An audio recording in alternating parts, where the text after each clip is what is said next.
제목만 글쎄요. 신에선 언약은 그러니까 하나님 백성들과 그렇게 맺었다는 얘기죠. 그런 거. 쭉 2페이지 쭉 돌기둥 세우고 그 다음에 순종을 맹세하고. 그래서 언약의 핵심은 뭐냐? 순종에 있다는 거죠. 그들 비록 하나님의 은혜로 이스라엘 백성이 되었지만은 그들이 순종해야 되는데 순종하지 않기 때문에 이 언약이 지금 깨져버렸지만 하나님은 신실하신 분이기 때문에 어떻게 했다는 거예요? 이 모든 우리의 실패를 회복시켜 주셔서 기어이 이 언약을 성취하시는데, 그 성취가 뭐냐? 바로 예수 그리스도가 십자가에서 죽으심으로 이 언약이 성취되어진다 하는 것을 지금 설명해 드리는 거죠. 이 언약은 피가 없어서는 안 된다. 죽음이라는 것이 반드시 있고, 이것을 말하는 것은 예수 그리스도의 죽으심으로 이 언약이 성취된다는 것을 암시하고 있다. 재물을 먹었다는 얘기는 기억합니까? 뭐죠? 하나님과 화목이 이루어진다. 그래서 죄의 용서뿐만 아니라 죄의 용서 받았기 때문에 이제 하나님과 깊은 교제 속에, 친밀 속에 들어가고 은혜의 보좌 앞에 담대히 나가서 이제 하나님과 화목할 수 있다고 하는 것을 상징적으로 보여주는 것이 재물을 먹음으로. 왜 재물을 먹습니까?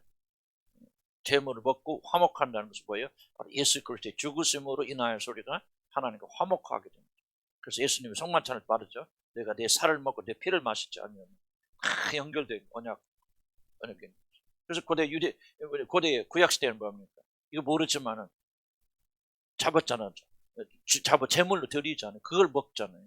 그 피를 뿌리잖아요. 그래서 그들이 살잖아요. 신약 때에서 뭡니까? 예수님이 제자는 자기 자신을 제물로 드렸잖아요. 근데 뭘 합니까? 너희가 내 살을 먹어야 되고 내 피를 마셔. 똑같은 얘기하는 거예요. 지금 우리가 기억해야 될 것은 구약의 창세기 1장 1절부터 요한계시록 마지막 절까지 완전 하나의 통일된, 신약보다도 구약이 더 중요하고, 이 거꾸로 신약, 구약 몰라도 신약만 그거 안 됩니다. 이 구약과 신약은 좀 하나로 통째로 이어지는 그런 거기 때문에 여러분들 이 안에서 이 복음을 잘 이해할 필요가 있다는 거죠. 그래서 신에선 언약의 특징, 나라가 맺었지만 개인이 참여해야 된다. 개인이 반드시 그 언약을 지켜야 된다. 그런 것을 이야기하고. 그런데 이제 그 언약을 지키지 못한 것은 인간이 연약하기 때문에. 그래서 지난주에 핵심이 이겁니다. 언약을 이해하려면 하나님은 신실하시다. 우리 인간이 연약함과 악함으로 인해서 언약이 이루어질 수 없는 상황에 들어갔지만 하나님 신실하시다는 말, 무슨 말이냐면 기어이 끝까지 한 번 자기가 약속하신 것은 어떤 어려움이 있어도 반드시 그 약속을 지키시고 이뤄나가십니다. 그래서 내가 너희들을 구원하겠다 하셨으면 어떤 방해에도 불구하고 하나님 반드시 이뤄나가시는 하나님의 신실하심이 있단 말이에요. 그래서 우리는 소망이 생기는 거예요. 문제는 뭐냐? 하나님은 변하지 않죠. 그래서 여러분 구원의 법칙은 동일합니다. 이것을 지켜 행하여, 율법을 지켜 행하여만이 여러분한테 구원받습니다. 이거는 변하지 않아요. 우리 믿음으로 구원받는 말을 잘못 오해하면은 그런데 하나님 원래 계획은요, 하나님은 절대 변하지 않습니다. 구약 시대는 율법을 지킴으로 구원받고 신약 시대는 율법 안 지켜도 좋고 그런 게 아니에요. 율법은, 그러면 율법 자체가 문제가 있는 것이죠. 그런데 율법은 선하고 완전한 것이기 때문에 이 법을 지켜야만이 우리가 생명을 얻는다는 건 변하지 않습니다. 근데 무엇이 문제입니까? 하나님도 완전하고 율법도 완전한데 그 법을 지켜야 되는 언약을 맺은 우리들이 문제가 있는 거죠. 이해가죠? 우리들이 문제가 있어서 이 법을 지키지 못해요. 그러니까 하나님께서, 그러니까 이 언약이 깨지잖아요.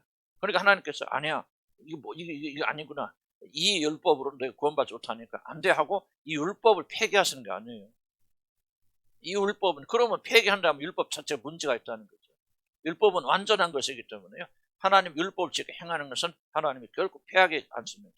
그런데 뭐가 문제예요? 율법을 지켜야 되는 우리가 문제니까 우리를 하나님께서 고쳐주시고 율법 지키는 사람으로 만들어주셔요. 구약시대는 뭐예요? 이 은혜를 안 줬죠. 구약시대 사람들이. 그들이 가지고 있는 문제를 가지고 있고 그들이 힘으로 지켜야 되는데 이게 안 되니까 못한다. 그래서 새 언약은 뭐냐면 율법을 폐기하는 게 아니고, 이게 중요합니다. 율법이 필요 없다, 하나님의 법들을 지키지 않아도 된다, 이것이 아니고 율법을 지켜야 되지만은 지킬 수 없는 우리들을 새롭게 만드셔서 지킬 수 있는 사람으로 만들어 놓으시고, 그 다음 뭐예요? 그리고 나서 이 율법을 지키라고 하는 거예요. 구약시대 율법, 옛 율법은 뭡니까? 옛 언약은 무조건 지금 살려주겠다고 연약한 우리들을 안 고쳐주신다. 그냥 그대로 놓으셔요. 놓으시니까 우리가 죄인된 우리들이 지킬 수 없죠. 그래서 이 언약은 깨져요. 이게 옛 언약이지만 새 언약은 율법이 없어지는 거 아니에요. 율법 폐기되는 거 아니고, 예수님께서 폐기하시고 이러면 신약에 폐기된 것은 율법 자체가 아니고 장로들의 유전, 안식에 대한 몇 발자국 가라 먹어라, 돼지는 먹어라 마라 하는 그것이 율법 속에 크게 들어와 있지만은, 그러나 여기서 말하는 율법 핵심은 십계명. 십계명이 뭡니까? 요새 말하는 산상수훈. 이런 거 지켜야 됩니다. 산상수훈 지키지 않고 구원받는 거짓말이에요. 근데 문제는 뭐냐? 그걸 지켜서 하나 백성이 되는 것이 아니라 먼저 우리 하나님 백성 삼아 주시고 그것을 행할 수 있는 능력까지 우리 주시고 우리 산상수훈을 지키라고 말씀합니다. 거듭나고 하나님 구원받은 사람들이 산상수훈 안 지킵니다? 말도 안 되죠. 그는 뒤에 차차 이야기했지만. 그래서 그러니까 이 새 언약, 옛 언약에서 새 언약으로 넘어올 때 변화는 뭐가 있느냐? 사람이 변화되죠. 지킬 수 없는 그런 사람을 용서해 주시고 구속하여 주시고 또 그 마음에 부드럽게 만들어 주셔서 그 마음에 하나님의 법을 기록하실 뿐만 아니라 성령을 보내주셔서 그런 지킬 수 있는 사람으로 만들어 주셔서 율법도 오케이, 하나님도 오케이, 이제 뭐야? 새 언약은 우리도 오케이. 그러니까 이게 삼박자 다 이루어져서 우리가 그분께 순종함으로 구원받게 되는 거죠. 만약에 우리가 순종하지 않는다면 그건 구원이 아니에요. 그래서 조금 복잡하게 얽혀 있을지 모르지만 제가 강조하고 있는 것이 이겁니다. 새 언약이라고 해서 예수님을 믿는 믿음이라고 해서 결코 우리가 하나님의 법들을 지키지 않아도 구원받는다, 무조건 믿기만 하면 구원받는다는 것은 언약이 아니라는 거예요. 전혀 하나님의 구원을 잘못 이해한 것입니다. 구원파들이 이해하는, 구원파 이해하는. 그러나 여러분, 왜 우리가 구원을 지킴으로 구원받는 게 아니고 하나님의 백성을 삼아 주셨으니, 그리고 그 율법을 지킬 수 있는 능력까지 주시고 이런 부드러운 마음도 주시고 성령을 주셨으니 누구든지 순종하는 자들 이제 율법, 하나님의 법 산상수훈 지킬 수 있을까 없을까요? 있습니다. 지켜야 돼요. 왼뼘 때리고 노는 거 돌리라 말이 해야 됩니다, 여러분. 근데 문제는 뭐냐면 과거에는 아무리 그렇게 하려고 해도 할 수가 없지요. 우리 문제점. 그러나 하나님 우리를 구속하여 주시고 은혜를 주시고 새롭게 만들어 주셨기 때문에 이제 그 법을 사랑하게 되어지고 이제 그걸 할 수 있습니다. 시간은 걸리지만 그걸 해야 돼요. 그래야 구원받습니다. 여러분, 내 말 아직은 다 완벽하게 이해가 안 될지 혼돈이 일어날지 모르지만요. 그런 법을 무시하고 나는 구원받아서 믿음을 하는 나라 자녀가 되고 죽어도 하는 나라 가니까 전혀 그런 거 없다. 관심 없다. 응? 관심 없다. 어떻게 왼쪽 때려 오른쪽 때리냐 원수를 어떻게 사랑하냐 말이지. 말도 안 되는 소리다. 이렇게 생각하시는 분은요 전혀 하나님의 구원을 받지 못한 사람들. 여러분, 내 말을 무슨 말 하고 있는 건 이해 가시죠? 그래서 우리가 이것이 제대로 안 가르쳐 있기 때문에 교회 안에 왜 죄가 팽배하고 있느냐, 왜 이렇게 능력 없는 교회가 되느냐, 우리 구원에 대한 오해 때문에 그렇죠. 그래서 구원받기 위해서가 아니라 구원받았기 때문에 저와 여러분은 목숨을 걸어서 주의 율도와 법도와 규례를 지켜야 됩니다. 산상수훈 지켜나가야 되죠. 산상수훈 지켜나가야 돼요. 마음이 청결해야 돼요. 전부 그러니까 이 팔복뿐만 아니라 산상수훈에 나는 모든 것들 비판하고 판단하지 말라. 비판하고 판단하면 안 됩니다. 지속적으로 비판하고 판단한 사람들은 구원 못 받고 지옥 갑니다. 그럼 행위로 구원받습니까? 그렇게 말씀하지 마세요. 여러분 참된 믿음을 가졌다면요, 여러분 그반 시기하고 질투하지 않을 수 있는 마음도 주셔요. 부드러운 마음 주시니까 시기하고 질투, 이게 죄구나, 이렇게 지어서는 안 되겠구나. 그리고 그 말씀에 순종한 열망도 주시고, 그럴 뿐만 아니라 성령이 여러분의 계시기 때문에 그렇게 소원하는 자들은 시기하지 않고 질투하지 않을 수 있는 힘까지 주셔요. 그럼 여러분 왜 못합니까? 순종하지 않기 때문에. 그럼 지속적으로 불순종하는 자들이 어떻게 구원받다 말합니까? 그건 잘못된 거예요. 이해가지 무슨 말이죠? 그래서 제가 지금 하는 말은 정확한 말이고요. 양반 틀린 말은 이거 성경대로 가르치는 것이고, 달리 구원을 가르치는 그런 잘못 가르치는 거, 오해하는 거예요. 그래서 나는 하나님 법도가 교례를 지켜야 하고, 그리고 구원받았기 때문에 이제부터는 이제 지켜야 되고, 지킬 수 있기 때문에 지켜야 되고, 그래서 구원받은 백성들이 뭐냐, 이제 여호와의 말씀, 하나님 말씀, 너희가 나를 사랑하면 내 계명을 지키리. 제일 중요한 게 뭡니까? 마음을 다하고 뜻을 다하고 성품을 다하고 목숨을 다 주 너희 하나님을 사랑하고 내 이웃을 내 몸처럼 사랑하고. 그래서 우리는 어떻게 그러냐, 하다못해서 내 이웃을 사랑하고 계서 남편을 알아가는, 이게 1번의 목적이 되고 가장 중요한 것이 되어야 된다. 서로 사랑하고 미워하지 말고 시기하고 질투하지 말고 하나가 되어야 되고 마음으로 하나님을 사랑하고 하는 것이 이렇게 법도고 규례고, 그것이 바로 새로운 계명 아닙니까? 그런 삶을 마땅히 살아가는 사람들이 구원받는 것이지, 그런 삶을 살지 않고 예수님이 나의 구주고 내 죄를 용서했다는 그런 믿음 한 가지만 있다고 해서 그 사람이 천국 간다? 성경가 아니에요. 거꾸로 구원 이해하는 거고, 여러분 100번 지옥 갑니다. 여러분들이 어떤 이해를 하고 계시든지 나는 이제 지속적으로 올바른 구원의 길이 무엇을 가르쳐 줘야 돼요. 여러분 행위를 말하는 것이 아니라 믿음으로 구원받는데 참된 믿음을 가진 자들은 반드시 그렇게 되어진다는 거예요. 하나님 신실하심, 반드시 언약 이룬다, 율법을 지키고 행함으로 구원받는 걸 한다 하면 뭐가 먼저 우리가 못하는 것을 하나님께서 우리를 구원해 주시고 할 수 있는 사람 만들어 놓으시고 지키라고 합니다. 언약의 한계는 뭡니까? 인간이 연약함으로 율법을 지켜주지 못한다. 우리가 문제였다. 하나님의 신실하심은 연약한 우리를 고치신다. 우리를 변화시켜 주신다. 그리고 나서 뭐 하라고 봤냐? 이제 이 율법 지키라고 말하는 것이 이제 옛 것은 폐하졌고 새 것으로 왔으니까 옛 것은 하나도 필요가 없다라고 말하는 게 아니에요. 그 무시하면 안 되고 구약성경 무시하면 안 되고 뭐 율법을 가드를 지켜서 뭐 안식일을 지키고 뭐 어떻게 그 말을 하고 있는 거 아니에요. 이런 게 다 폐하여졌죠. 그래서 신약성경에 폐하여졌으면 다 폐하여졌지만은 뭐냐 새 율법 있죠. 그게 바로 예수님이 말하신 가장 핵심적인 산상수훈입니다. 산상수훈이고 예수님의 가르침이고 내 이웃을 내 몸처럼 살아가는 계명이고 이것을 순종해야 됩니다. 그래야 여러분 구원받습니다. 이 삶이 없다면 절대 구원받지 못해요. 불순종하면서도 구원받았다고 하는 것은 그거는 하나님을 기만하는 거고 성경을 부인하는 겁니다. 큰 차이는 있겠죠. 우리가 그렇게 해서 구원받는 것보다도 구원받은 사람들은 그런 삶을 살아가야 되고 살아가야 돼요. 그것도 맞습니다. 그래서 그렇게 구원받는 거죠.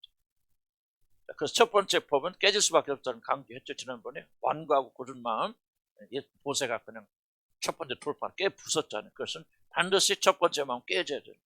우리가 깨져야만이 부드럽게 되어야만이 거기 하나님의 법도가 이런 기록이 되어지죠. 거듭나면 다른 거 아니에요? 부드러운 마음을 가지게 됩니다.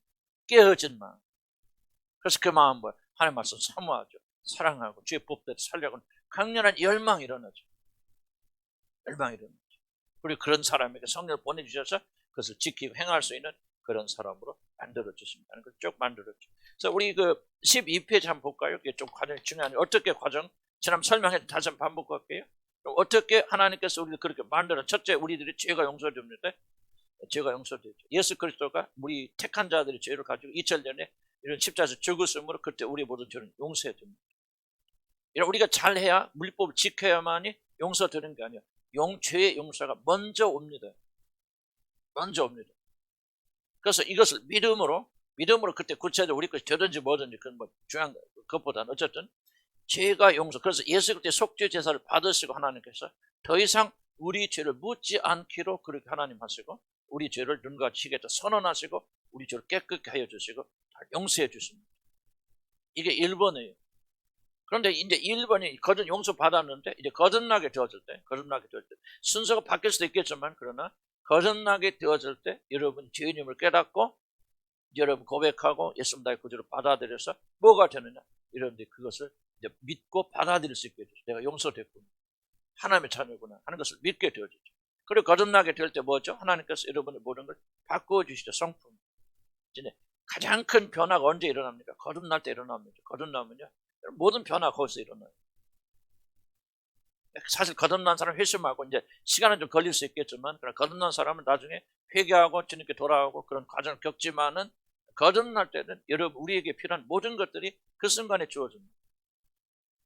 근데 이건 하나님의 놀란 신비의 영역이기 때문에 아무도 그걸 깨달을 수 없죠. 거듭난 결과는 알 수 있지만 내가 거듭난 순간을 볼 수 없고 알 수 없고 전적으로 하나님의 거룩한 성령 역사에서 그 사람의 죽은 영을 다시 살려내기 때문에 살아난 그 사람이 내가 죄인이구나 하고 주님을 깨닫고 주님께 나와서 회개하고 죄 용서함을 받는데 물론 죄 용서함은 이미 2000년 이루어졌지만은 거듭난 그리고 우리 회심해서 주님께 돌아가는 순간 이 과정을 통해서 우리 죄 용서함을 받게 되는 그런 일이 일어나게 됩니다. 아까도 강조했지만은 거듭나는 순간 뭐가 일어난다? 우리 마음이 부드러워진다. 그래서 좀 단단하고 완고한 마음은 하나님의 법도를 지킬 수 없어요. 좀 죄송하지만 여러분 이렇게 가르치지만 여러분이 완고한 마음을 가지고 있는 분들 이 말이 와서 들어오질 않아요. 거듭나지 않았어도 그렇겠지만 마음의 편으로 보면 굳은 마음 되어져서 하나님의 말씀을 누가 봤습니까? 깨어진 사람, 부드러운 사람이 봤잖아요. 참 말씀하셨어. 내가 저 말씀 듣고 살아야 되겠다. 이게 뭐예요? 거듭난 마음, 부드러운 마음인데 이게 무시하고 한쪽 흘려버리죠. 별로 중요하지 않게 여긴다면은 왜 그러냐? 여러분의 마음이 굳어져 있기 때문에 굳어져 있다면 뭐예요? 하나님 법은 깨질 수밖에 없죠. 그래서 이루어질 수 없고 땅에 들어가지 못하니까 열매 맺지 못하고 싹이 트지 못하게 되어지잖아요. 그래서 하나님께 거듭나게 되면 그 사람의 마음 1번을 부드럽게 만들어. 부드러워지니까 뭐 내가 잘못했고. 이런 보세요. 뭐 부부싸움 할 때도 항상 네가 잘했냐 내가 잘했냐 내가 잘한 것만 생각나는. 그러다가 여러분이 부드러워지면 어쩔 겁니까? 내가 잘못했고 내 죄가 크구나 하고 그걸 깨달음이 오지요. 그렇죠? 그럼 마음이 부드러워졌다는 증거. 그러니까 그것은 뭐가 되냐? 바로 이 마음이 뒤집어져야 되는데 하나님께서 이 작업을 하시려는데 뭐가 있습니까? 죄가 있으면 하나님 작업하실 수 없어요. 그래서 먼저 죄를 용서하시고 사해해 주시고 더 이상 너희들 죄가 있지만 더 이상 나는 너희 죄를 묻지 않겠다. 왜? 예수 그리스도 속죄를 했기 때문에 다 그 죄값을 갚아버렸기 때문에 그 의로운 제사를 하나님께서 받으시고 그리고 뭐냐? 이제 더 이상 우리들의 죄를 문제 삼지 않기로 하나님께서 결정하신 거죠. 왜? 하나님 의가 충족됐잖아요. 하나님 의가 충족됐기 때문에 이제 나는 더 이상 너에게 진노하지 않고 분노하지 않는다. 너희 죄를 다시는 더 이상 따지지 않겠다. 왜? 네 아들이 너희 모든 죄를 다 탐내서 죽었기 때문에. 물론 그것이 여러분 믿을 때 그것이 구체화되겠죠. 그러나 하나님 편에서도 보면 이런 믿든 안 믿든 하나님은 그렇게 결심하셨고 이 죄에 대한 모든 것이 풀어졌기 때문에 그때부터 하나님은 비로소 뭐 할 수 있을까? 여러분에 대해서 뭔가 구원의 역사를 시작할 수 있습니다. 그래서 그리고 나서 여러분 보면 이렇게 거듭나게 하시죠. 왜? 죄가 사라졌기 때문에 용서됐기 때문에. 만약 죄가 있다면 하나님은 여러분 거듭나게 하실 수 없죠. 그래서 죄를 사해 주셨고 이제 마음에 흡족하신 우리 하나님께서 이제 우리를 구원하신 일을 하시는데 첫 번째 거듭나게 하심으로 우리 마음을 부드럽게 만들어 주셔서 전에 믿기지 않던 것들이 믿어진다면 너 잘못했지? 교만한 사람 들어야 안 들어요. 뭐 너는 왜 하고 싸우잖아요. 그럼 겸손한 사람 잘못했지? 그럼 그래요. 제가 잘못한 게 있습니다. 이렇게 되잖아요. 그런 것처럼 거듭나서 부드러워진 사람은 하나님의 말씀을 책망하게 될 때 받아들인다 이거죠. 나는 죄인이구나. 죽을 수밖에 없는 죄인이구나 하고 그 사실을 인정하게 되어진다. 왜? 그 사람의 마음이 부드러워졌기 때문에. 그럼 왜 부드러워지느냐? 하나님께서 부드럽게 하여 주셨는데 왜 부드럽게 하여 주시느냐? 여러분이 죄가 용서됐기 때문에 그렇죠. 아멘? 여러분이 거듭난 사람은 죄가 있어요? 없어요? 없죠. 이걸 믿으셔야 된다. 내가 거듭났다면 그리고 하나님 자녀가 되어졌다면 그때 울고불고 해야 내 죄가 사해지는 것이 아니라 내 죄가 사해졌기 때문에 하나님 여러분을 거듭나게 하십니다. 미리 아멘 하시기 바랍니다. 그러니까 내가 거듭났다. 하나님 나의 구주로 예수님 나의 구주로 받아들였다. 내가 하나님 자녀가 되었다는 사실은 이미 우리가 하나님께서 더 이상 우리에게 물으실 죄가 남아있지 않다. 전혀 남아있지 않다는 사실. 하나님의 진은 떠나갔다. 허목되었다. 그렇게 되면 하나님께서 비로소 이제 여러분 거듭나게 하십니다. 거듭나서 보여되니까 마음이 부드러워져서 하나님의 말씀 받고 그리고 예수님을 나의 구주로 받아들여서 마음으로 믿으니까 입으로 신해서 예수님 나의 주님입니다. 나는 일생 동안 당신만은 나의 주님 삼아서 그렇게 살겠습니다. 그렇게 약속하고 우리 삶을 그분에 드린단 말이죠. 그럴 때 하나님께서 그 사람의 믿음을 보시고 뭡니까? 그를 의롭다고 칭해 주시고 의롭다고 칭해 주셨으니까 죄도 없어져서 의로워. 그러니까 뭐예요? 하나님께서 뭐를 보내주시죠? 하나님의 선물이신 성령을 여러분 보내주신다. 이걸 잘 기억해요.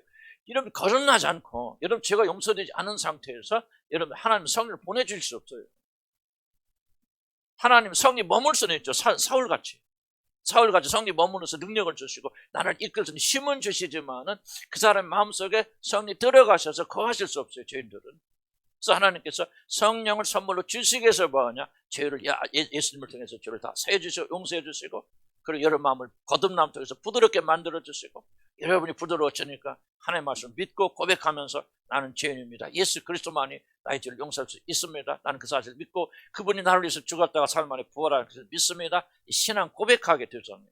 그렇게 될 때 우리가 마음으로 믿고 입으로 시인하게 되어질 때 하나님께서 그 믿음을 보시고 뭐합니까? 의롭다고 칭해 주시고 의롭다고 칭해 주셨으니까 하나님께서 준비하신 그 성령을 선물로 주셔서 이제부터 그 영이 여러분 안에 거하시기 때문에 이제 여러분은 언제든지 어느 환경 속에서 하나님 은혜의 보좌 앞에 담대히 나갈 수 있잖아요. 이렇게 기도할 때 왜 기도가 하나님의 상달점입니까? 여러분 안에 그분의 영이 거하시기 때문에 우리의 기도를 우리 안에 계신 우리 안에 계신 성령께서 하나님에게 그걸 전달할 수 있잖아요. 기도를. 그때부터 비로소 기도하는 거죠. 그러니까 이런 과정을 통해서 하나님께서 법을 기록하여 주셨습니다. 이제 그때부터 뭐예요? 그 말이 이제 여러분 속된 말로 씨가 먹힌다 그 말입니다. 그때부터 하나님 말씀 오라. 맞아. 받아들이기 시작하는 거죠. 정말 내가 주의 말씀 지켜야 되겠다. 주의 말씀대로 살아야 되겠다. 언제 그 마음이 생깁니까? 성령이 오셔야 돼요. 거듭나야 돼요. 거듭나서 성령이 오셔야만 이제 뭐예요? 꼭 성령이 그렇게 하라고 써 있어서 그런 게 아니죠. 내 마음속에 주님을 사랑해야 되겠다는 열망이 왜 생깁니까? 내 안에 계신 성령께서 그 성령께서 내 영을 내 안을 자극하니까 일어나는 거 아니에요. 그러니까 보이는 율법에서 하나님을 사랑하라, 순종하라, 그게 아니에요. 순종하라는 마음을 기록했지만 과거에 뭐 십계명 지키라 하지만 뭐가 없어요? 마음속에 그것을 순종하고 싶은 열망이 없죠. 그럼 이제 여러분 성령을 받은 사람은 어떻게 합니까? 열망 있잖아요. 누가 막 가르쳐줘야 주님을 사랑하고 싶은 마음 생깁니까? 여러분, 그렇다면 여러분의 성령 계신 거 아니죠? 하나님 사랑해야 돼, 뭐 해야 돼? 여러분, 그렇게 생각해서 그렇게 살려고 하니까 얼마나 힘듭니까? 속에는 없는데 겉으로 막 순종하고 따라가니까. 그러니까 유대 사람들이 그래서 다 실패한 거 아니에요? 율법을 지켜라, 뭐하라. 속에는 그런 마음이 없는데 그렇게 해야만이 심판받지 않는다니까. 노력하고 의지로 하니까 얼마나 힘듭니까? 그런데 뭐요? 이제 우리 안에 성령 계시니까 이제 기쁨으로 하는 거죠. 그렇게 하고 싶어지는 거예요. 주님을 사랑하고 싶은 마음이 일어나는 거예요. 아멘? 왜 거듭나겠죠? 그 마음이 내 안에서 일어나요. 내가 꼭 여러분 주님 사랑하세요 막 그래야 그렇게 사랑하려고 노력합니까? 그게 아니라는 거죠. 여러분 안에 성령이 하나님 마음이 주어졌기 때문에 그 마음을 가진 사람 누가 뭐라고 안 가르쳐줘도 정말 주의 뜻대로 살아야 되겠다. 정말 사랑해야 되겠다. 누가 가르쳐줍니까? 기름 부으심이 너에게 임하시면 기름 부으심이 뭡니까? 성령을 내가 받으면 그 말이야. 아무도 너를 가르칠 필요가 없다. 기름 부으심이 성령 역사하심이 너희 안에서 너희를 가르친다. 무슨 말이야? 정말 내가 사랑해. 하나님 사랑하고 싶어. 이웃을 사랑해. 뭔가 왜 이렇게 시기하고 질투하고 미워하는 마음. 이거 뭔가 이거 아니야. 이거 마음이 불편해지기 시작하죠. 누가 막 가르쳐 줍니까? 몰라도요. 내가 왜 다른 사람 미워하지? 뭔가 괴로운 마음이 생기죠. 왜? 여러분 안에 계신 성령께서 기름 부으심 여러분 가르치는 거예요. 그러니까 여러분 율법이 어디가 있어? 내 마음에 있는 거죠. 내 마음에. 뭐 거짓말 하지 말라고 이러면 막 그렇게 해야만이 거짓말 안 합니까? 이제 거짓말 해보세요. 여러분 안에 있는 괴롭죠. 여러분 안에 계신 분이 책망하죠. 꾸짖죠. 막 슬프죠. 어두워지죠. 내가 또 그런 거짓말 했구나. 이게 좀 자랑했구나. 막 그런 아픔이 뭐예요? 어디서 옵니까? 여러분 안에 계신 영이 그렇게 해 나가잖아요. 그러니까 뭐요? 법을 몰라도 여러분 안에 다 기록되어 있는 거예요. 법이. 무슨 말 이해하시죠? 어려움을 하나도 아니에요. 이런 게 전혀 없다. 나는 마음에 그런 건 없고 그냥 교회 가면 맨날 목사님 이거 하라 저거 하는데 너무 귀찮고 또 그렇게 하면 벌 받을 것 같으니까 해야 되고 그런데 왜 이렇게 힘들지? 죄송하지만 이런 거듭난 게 아니에요. 그런 분들은 의지로 기독교라고 하는 윤리와 도덕을 실천하는 그럼 그 사람 불교 가서 남마음에 불교 가보세요. 이러면 그 사람들이 나쁜 말 하는지 전부 우리가 하는 말 비슷한 말 합니다. 전부 비슷한 말 해요. 나쁜 말 안 가르쳐요. 그 불교에서. 그러면 불교하고 기독교 뭐가 다릅니까? 다른 종교들은 뭐합니까? 겉에서 주입되잖아요. 이렇게 해야 되는 의무감 때문에 하죠. 유대 율법도 그렇죠. 율법주의자들. 그런데 거듭남은 뭐냐? 속에서도 우러나겠죠. 내가 가르치지 않아도 여러분 안에 하나님 사람 마음이 있습니다. 사랑하고 싶습니다. 그대로 순종하고 싶습니다. 좀 원수 같은 남편 어떻게 하면 용서하고 그렇게 해야 될까? 그런 마음이 생기고요. 또요, 생길 뿐만 아니라 그렇게 할 수 있는 마음까지 주어지고 능력까지 주어집니다. 왜? 우리 안에 계신 성령께서 도와주시기 때문에. 그래서 우리는 점점점 하나님의 법대로 나가게 되고 배우는 것은 그런 것들을 조금 더 깨닫게 해줍니다. 내가 가르치지만은 이 가르친 것을 깨닫게 하신 분은 여러분 안에 계신 성령님입니다. 그래서 그런 작업을 하나님 통해서 우리가 새 율법 지키는 자로 만들어 갔습니다. 15페이지 넘어갑니다. 그리스도의 새 언약입니다. 그러니까 옛날 언약은 어쨌든 실패했죠. 인간 연약함 때문에 실패하게 되어졌습니다. 그래서 우리 예수님은 우리 이루시는 새로운 언약을 이제 가지고 있습니다. 자, 15페이지 두 번째 줄 보면요. 과거의 그 언약, 실패된 깨어진 언약을 이루기 위해서 하나님의 아들이 사람의 몸 입고 이 땅에 내려오셨습니다. 그래서 예수 그리스도께서 십자가에서 죽으시고 그 한 것은 이 언약을 성취하기 위해서 그렇다는 걸 여러분 기억하시기 바랍니다. 그래서 예수님께서 성탄은 칙을 하시면서 뭐라고 그랬냐면 그의 죽음, 내가 죽는 것을 바로 언약을 성취하게 한 거다. 그랬을 때 이 언약이 뭐냐? 예레미야 31장에 금방 내가 계속 이야기했던 내용들. 너희 마음을 부드럽게 할 것을 너희 마음에 내 밥을 거룩하고 성령 조석을 지키게 할 것은 이 언약을 성취하기 위해서 예수님이 오셔서 죽으신다는 거예요. 그래서 마지막 성만찬한테 이것은 내 몸이고 내 피라, 언약의 피라고 그렇게 말씀하십니다. 그래서 언약에 대한 그런 예언이 성취됐고 그의 피 흘림이 유언 성취의 핵심이다. 예수 그리스도 죽으심이 그걸 말하고 있습니다. 그래서 예수 그리스도는 자신의 죽음이 많은 사람을 위해서 흘리는 피, 언약의 피라고 그렇게 말씀하시므로 자신의 죽음이 죄의 용서를 통한 언약의 성취를 위한, 그래서 예수님의 십자가 죽음이 뭐냐? 언약의 성취라는 차원에서 우리가 볼 필요가 있다. 자신의 죽음이 가져올 용서와 구약시대의 전선제를 고대하였던 그런 새 언약의 성취가 십자가에서 완성될 것을 이제 성만찬에서 말씀합니다. 그래서 우리가 성만찬 하죠? 성만찬 핵심이 뭡니까? 하나님의 언약이 예수 그리스도 안에 성취되었다. 그 다음 새 언약법. 새 언약이라는 것은 뭐냐? 유대교의 핵심적인 것을 새 것으로 완전하게 대체하는 것이 새 언약이다. 뭐냐? 유대교의 모든 것이 성도리체 완전히 뒤집어지는 것. 새 언약은 예수님의 죽으심을 믿는 것은 유대교, 물론 율법 자체는 없어지는 건 아니지만은, 그러나 그 율법을 성취하기 위해서 구원을 받으려고 유대교의 어떤 모든 시도들이 예수 그리스도 안에서 다 사라집니다. 그러니까 유월절 지킬 필요 있어요, 없어요? 없죠. 할례 받을 필요가 있어요, 없어요? 없죠. 다 이 모든 것들이 다 폐하여집니다. 물론 율법 자체는 살아있겠죠. 하나님 사랑하고 이웃을 사랑하고 안식일을 지키고 이런 것들은 다 그대로 남아있지만은 이것을 지키기 위한 모든 유전들, 그게 유대교 아닙니까? 나 이제 할례를 8일 만에 할례 받아라. 굉장히 중요한 얘기. 유대 사람들이 그랬겠지만 이제 새 언약이 들어온 다음에는 이 모든 것들이 다 바뀐다. 안식일은 토요일 날이 안식이잖아요. 토요일 안식일 지켜야 된다. 안식일 때 몇 걸음 걸어가 안 된다. 또는 안식일 때는 뭐 시장 가도 안 된다. 일자 뭐를 먹어도 안 되고 놀아도 안 되고, 이런 모든 그런 규례와 이 모든 것들이 성도를 이제 다 바뀌어, 다 폐하여 버렸죠. 그리고 뭐냐? 오직 한 가지. 예수 그리스도의 죽으심을 믿는 믿음으로 구원받겠죠. 율법이 폐했다는 거 아닙니다. 율법이 폐했다는 거 아니고. 그렇게 해서 우리가 하나님의 구원 속에 들어가게 되는 이 모든 것들. 그래서 이게 뭐냐면 유대인들하고 지금 바울하고 싸우는 거죠. 유대인들을 봅니까? 이거 폐하지 않죠. 예수를 믿고 예수님이 우리 구원자가 믿고 맞아. 우리 주를 위해서 죽으신 거 믿지만 그것을 완전하지 않고 그렇게 믿는 자들은 반드시 뭐 해야 돼? 할례를 받아야 한다. 그럼 이제 바울이 논쟁하는 것은 할례가 끝이 아니다 말이죠.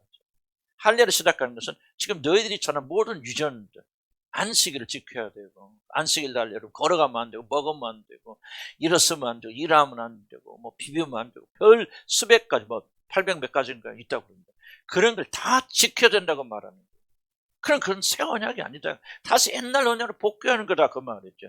이게 안 돼서 이게 불가능하기 때문에 이 율법으로 구원하지 못하기 때문에 예수님 오셔서 폐하여 버리셨는데 다시 율법으로 들어간다면 예수 그리스도의 죽으심이 무슨 의미가 있냐 말이죠.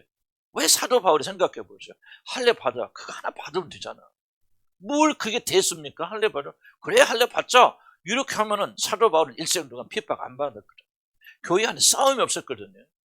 그런데 왜 그렇게 싸운 바울과 바나바가 한 팀이 되고 이 복음을 전하는 자들이 그렇게 유대 율법에 대해 저항했습니까? 싸웠습니까? 그것은 뭐냐면 하나를 받은 이 언약의 문제죠. 그냥 우리가 율법을 지키기 시작한다면은 율법이라 좀 그런데 법이 아니고 일단 그들 장로들이 말은 뭐 안식일을 지켜라 뭐라 이런 식으로 지키게 된다면요. 그 사람들은 뭐냐? 평생 다시 옛날 율법 돌아간다. 왜 내가 우리 교회는 여러분 술 먹으면 안 된다 막 그렇게 그런 말 안 합니까? 자유로 풀어줍니까? 나 술 먹는 게 좋다. 담배 피는 게 좋다. 나는 그거를 말하는 게 아니에요. 이게 바로 하나의 율법이 되어준다면 지금 교회들 가보세요. 지금은 많이 희박해졌지만 교회들 거의 대부분 나올 때도 많은 사람이 왜 교회 안 옵니까? 술 끊어야 되는데 못 가요. 거의 대부분 술, 담배를 끊어야만 교인이 될 수 있고 구원받을 수 있다고 그렇게 생각해서 우리는 어렸을 때도 어떻게 오해했냐면 어떻게 교인이 충격받았냐면 난 술, 담배 먹는 사람 절대 하나님 나라 못 간다 믿었어요. 여러분 요즘 그렇지 않겠지만요. 이런 식으로 믿었기 때문에 전부 뭐가 됩니까? 그 사람은 그런 술, 담배 안 먹으면 돼야 됩니까? 이제 나는 어렸을 때 여러분 기억나죠? 주일날 시장 가면 그 사람 지옥 가는 줄 알았죠? 그 당시 안 돼봤어요. 이게 다 신출 얘기들이야? 우리는 어렸을 때만 청년 때만 해도 우리 교회는 굉장히 보수적인 교회였기 때문에요. 주일날 시장 간 사람 지옥 가는 줄 알았어요. 그러니까 뭐예요? 예수 그리스도의 죽으심이 무슨 소용이 있습니까? 그러니까 예수님의 죽으심은 별로 중요하지 않아요. 시장 가느냐 안 가느냐, 담배 피느냐 안 피느냐, 술을 먹냐 안 마시냐, 뭐냐. 전부 교회 안에 위선자들 만졌는 게 나는 너희보다 거룩해, 나는 술 안 먹잖아, 담배 안 피잖아. 그러니까 나는 구원받아서 전부 이 복음이 존재할 수 없는 거예요. 그래서 나는 과감하게 말하는 거죠. 우리 뭐 술 먹으세요, 뭐세요? 그 말이 아니고요. 술과 구원이 무슨 상관이 있습니까? 담배와 구원이 무슨 상관이 있습니까? 주일날 신앙 가는 거, 안 가는 거, 이런 구원과 무슨 상관이 있습니까? 아무 상관이 없는 건데, 할례 받아버리면 그것이 구원과 상관이 있다고 믿게 되지만, 여러분이 일생 동안 유대인들이 종로에 드는 그 종로에 들어가서 구원과 멀어지면서 일생 죽을 때까지 여러분요, 유대인들 같은 종밖에 안 돼요. 그래서 그들은 결국은 그리스도를 버리잖아요. 그래서 나는요, 우리 교회 안에서, 나는 뭐 술 먹으세요 그 말이 아니에요. 그런 것은 이슈가 되면 안 된다. 이해가지 무슨 말인지. 우리 목사님은 술 환영하면 담배 피라고 합니까? 그런 뜻이 아니에요. 그것과 구원과 무슨 상관이 있냐 그 말이에요. 그렇게 여러분 상관이 있다고 믿는다면 여러분 율법의 구조에 갇혀 있단 말이죠. 그러면 뭐 결과는 복음이 무엇인지 알죠. 그러니까 예수님의 새 언약은 뭐냐면 이 모든 걸 다 폐하여 버렸죠. 율법을 지킴으로 구원받는 모든 걸 송들 때 뒤집어 버렸죠. 술도 율법을 지키는 걸 구원받는 게 아니다. 오직 내 죽음과 부활을 믿는 그 사람이 구원받는 자. 언제 그게 새 율법이에요.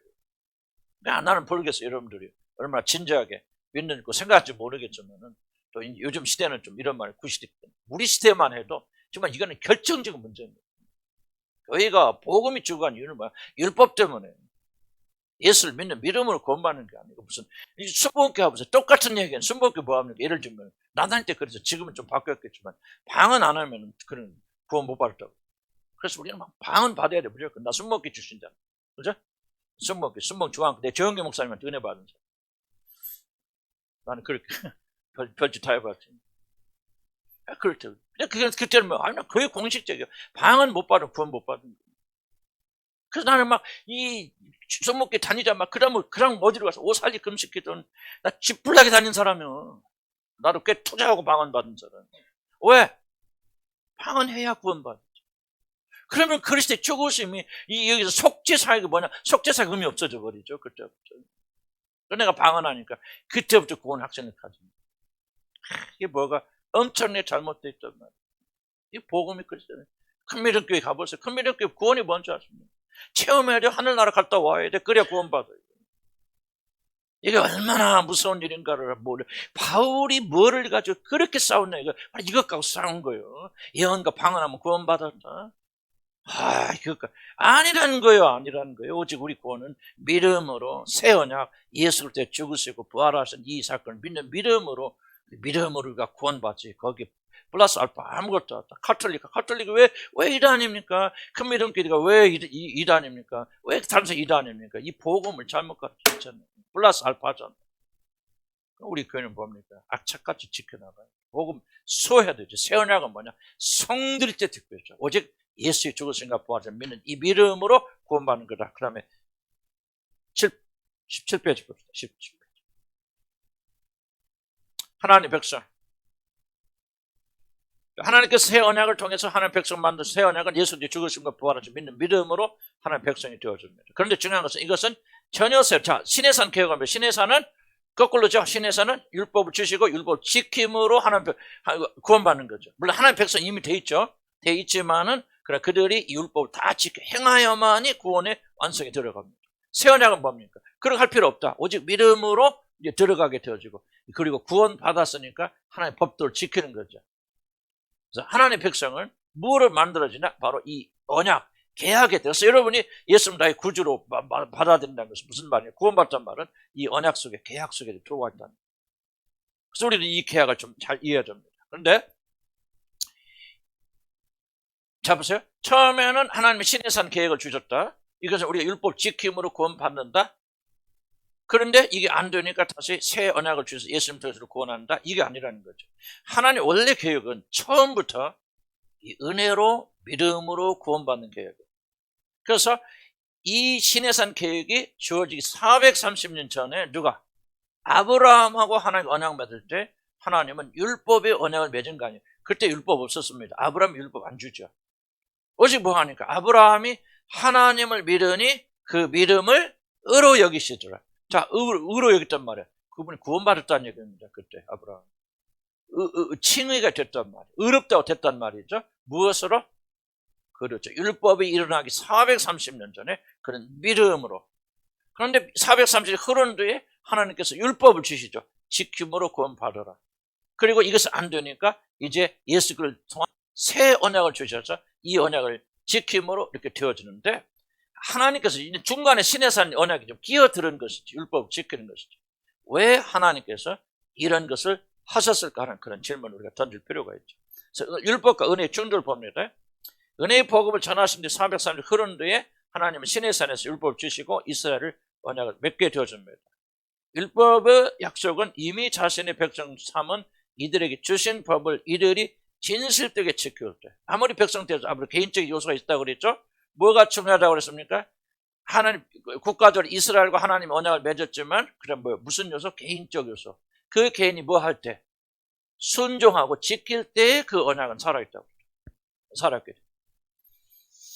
그런데 율법을 주셨는데, 바로 이것은 율법을 지킴으로 하나님의 백성이 된다는 것을 말하는 것이 전혀 아닙니다. 율법을 다 지키면 하나님의 구원에 이른다는 사실은 맞는 말이에요. 율법 안 지키고 순종하지 않으면 구원 끝납니다. 그렇지만은 인간의 연약함으로 그렇게 될 수 없기 때문에 하나님께서 원래 처음 주실 때 너 이것을 지켰다 행하라, 그리하면 구원을 받으리라는 이것이 하나님의 원래 계획이 아니라는 거예요. 이해가요? 원래 계획은 뭐예요? 믿음으로 구원받는 것을 아브라함부터 시작하셨는데 중간에 시내산에 이 언약을 주셨다. 왜 율법을 지켜 행함을 하라는 언약을 주셨는가 한번 생각할 필요가 있죠. 자, 처음부터 불가능한 일임에도 불구하고 하나님께서 이들에게 율법을 주신 것은 은혜로 나아가는 새 언약을 가르치게 하는 것이죠. 그럼 중요합니다.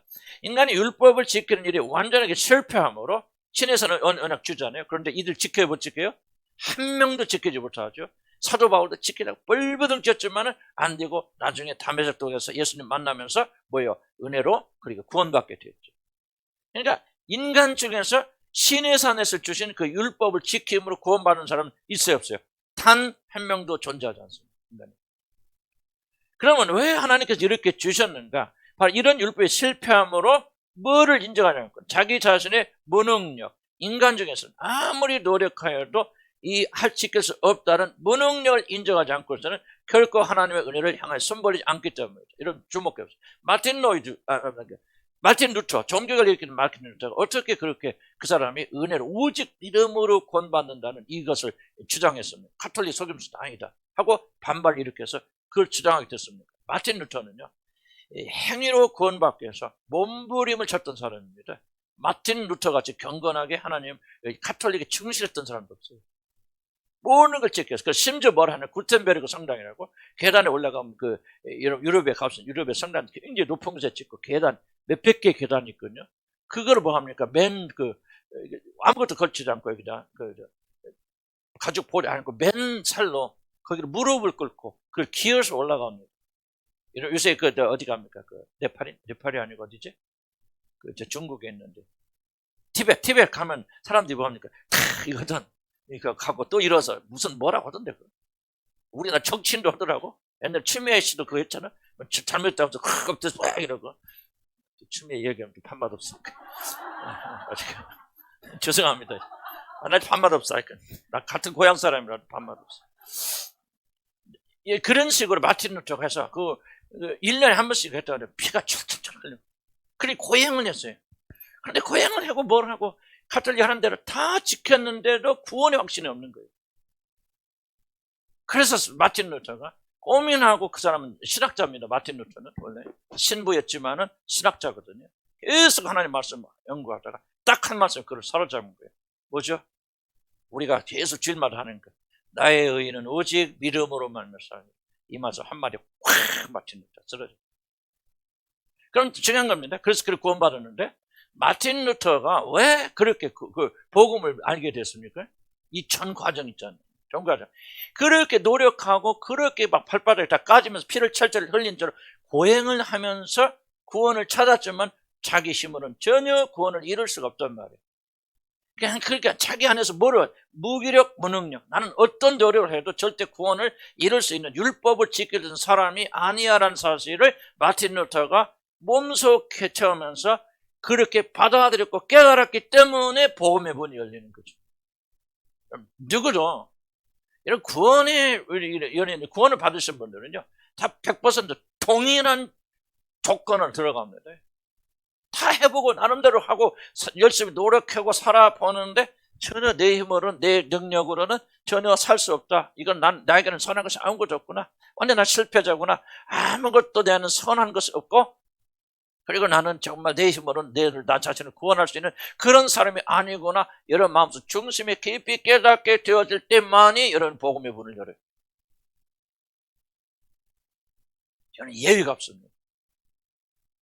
왜 그러냐? 인간은 죄로 인해서 우리 마음이 굳어졌고 완고해지고, 죄가 뭡니까? 나거든요. 나 자신이 모든 게 중심이 오는 것이 죄이기 때문에 인간은 할 수 있거든. 절대 복음이 아니라 율법으로 갑니다. 율법 선택가요. 왜 이스라엘 사람들이 율법 선택합니까? 심서 자기 의를 자랑하기 위해서. 하나님 의를 알지 못하고 자기 의를 자랑하기 위해서 그렇게 하나님의 의인 복음을 선택하지 않고 율법을 향해 나갑니다. 그래서 인간은 100이면 100 뭐하냐? 내가 할 수 있으면 내 힘으로 하려고 그러죠.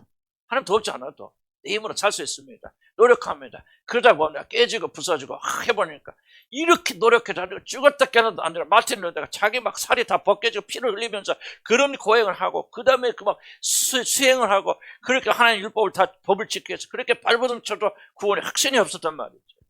이런 상태에 들어갔을 때 그는 복음의 문이 열리듯이 모든 인간이 그렇게 구원받죠. 그러니까 보세요. 처음에 하나님 은혜의 복, 아브라함 통해서 너 율법 지켜 행해. 그리고 구원받아. 그렇게 말씀하시는 거 아니에요. 그 말이 맞지만은 그러나 그렇게 할 수 없어요. 인간이. 그래서 아브라함에게 어떤 언약이 왔습니까?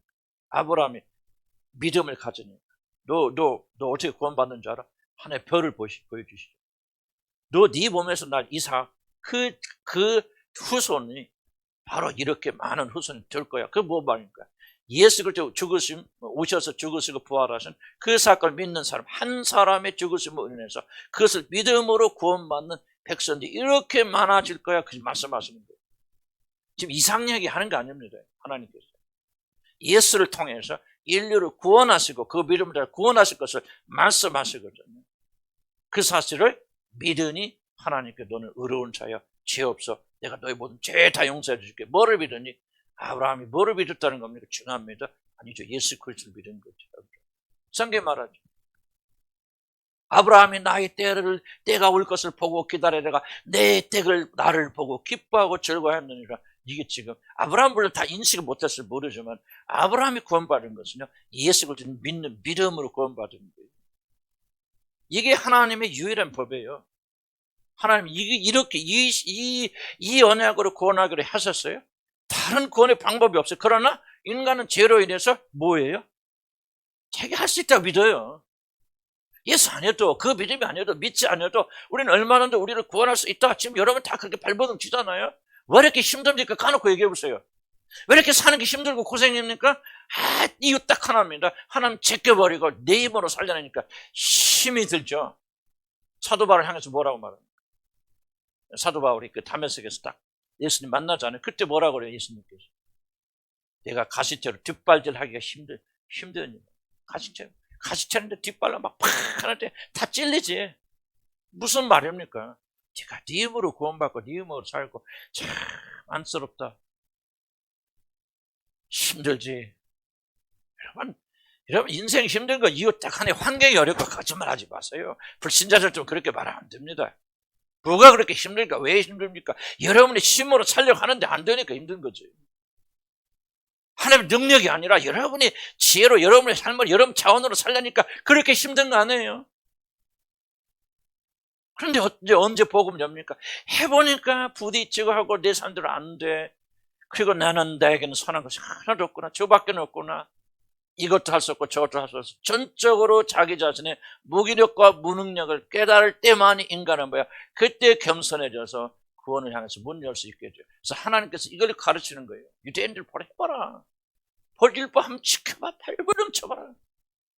지금요 2000년 4000년 동안 발버둥 치고 있어. 이 사람들 인간들은. 이렇게 인간의 고집이 센 거예요. 그래서 뭐예요? 그렇게 해보니까 안 되잖아요. 그때 비로소 이제 뭐야? 예수님을 통해서 새 언약을 보실 때 이 자기 힘과 노력으로 사는데 실패한 자들이 이제 그분을 받아들여서 구원받게 되어진다. 여러분이 은혜를 받으려면 다른 거 없어. 깨지고 부서져야 되는. 아직도 내가 할 일이 있고 할 힘이 있다고 믿고 사시는 분들은 계속 지금 발길질을 치니 가슴 안 뺏기고 얼마나 힘들습니까? 힘들죠? 힘들어 안 들어요. 들죠? 나도 힘들어요. 정말 그래서 우리가 하나님 하신 일 잘 봐야 됩니다. 복음을 받아들이려면은 이 율법에 대한 자기 의지에 대한 자기 노력에 대한 모든 것들이 다 포기되어야 돼요. 부서져야 돼요. 그게 겸손이고 겸손한 사람만이 복음을 받아들입니다. 나는 솔직히 말씀드릴게요. 여러분들이 예수님이 나의 주님을 믿습니다. 이런 그 믿음을 다 여러분이 믿는다고 속으면 안 됩니다. 속으면 안 돼요. 여러분 얼만큼 믿느냐? 여러분 율법, 그리고 여러분 자신에 대한 모든 걸 포기한 만큼만 주님을 받아들일 수 있어요. 그러니까 여러분이 아직도 노력하고 힘쓰고 여러분 율법으로 구원하기 위해서 아직 왕왕 다니신 분들은 아직 여러분 복음이 무엇인지 모르는 거예요. 구원 안 받았다 난 그렇게 말하는, 구원 받으신 분들도 이런 단계에 있다면 여러분 한참 더 힘드실 거예요. 그래서 우리는 이걸 새 언약 속에 들어가는, 오로지 믿음으로 사는 이 법 속에 들어가려면 하나님이 의도적으로 율법을 주셔서 살아보게 하시는 거예요. 여러분 그렇잖아요. 율법 지나봅시다. 하나님께 여러분 지금 사시는데 그냥 왜 놔두시잖아요. 어떻게 너희 힘들어 한번 살아봐라. 얼마나 힘든지. 계속 힘든 삶 사시죠. 그러다가 완전히 이제 겸손하게 되어졌어요. 그때 비로소 전심을 다해서 하나님을 찾게 되어졌어요. 그런 거가 비슷한 겁니다. 그래서 하나님께서 우리를 은혜 가운데 우리를 인도하시기 위해서 뭐 하시느냐? 하나님께서 이 신의 산법을 우리에게 주신 것이죠. 얼마나 놀라운 분인지 몰라요. 그럼 하나님은 그냥 그런 거 하지 말고 그냥 완전히 마음 막 뒤집어 놔서 그렇게 하시지, 바꿔 놓으시지. 하나님 그렇게 안 하시면 인격적인 하나님이시기 때문에 우리 마음이 스스로 그렇게 내려놓을 수 있도록 깨닫게 하시고 부서지게 하시고 손해보게 하시고 그런 겁니다. 자, 오늘 두 번째 은혜의 길입니다. 은혜의 길은 뭐냐?